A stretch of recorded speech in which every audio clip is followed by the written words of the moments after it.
বর্তমান সরকারের শিশু উপদেষ্টা আসিফ মাহমুদের এলাকা মুরাদনগর, সেই এলাকাতে আজ হিন্দু বোনকে প্রকাশ্যে বলতে কি প্রকাশ্যে ভিডিও করে সে মোবাইলে ছেড়ে দিয়েছে। এই খানকির ফোলায় মুরাদনগরে ঘরের দরজা ভেঙে হিন্দু নারীকে ধর্ষণের অভিযোগ। কোথায় আপনি আসিফ মাহমুদ?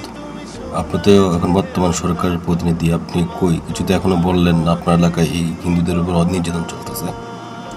এই ধর্ষক ও তার সহযোগীরা হিন্দু হোক, মুসলিম হোক, খ্রিস্টান হোক, বৌদ্ধ হোক, বিএনপি হোক, আওয়ামী লীগ হোক, জামাত হোক, শিবির হোক, তার যাতে প্রকাশ্যে শাস্তি হয়, প্রকাশ্যে দিব্যালোকে তাকে উলঙ্গ করে ফাঁসি দেওয়া হয়।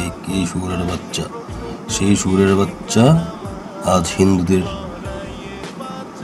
হিন্দুদের নারীদের উপর হাত দিয়েছে। কি বলবো, মুখের ভাষা নাই, কিছু বলতেছি না, পারতেছি না, দুঃখিত, ক্ষমা করবেন।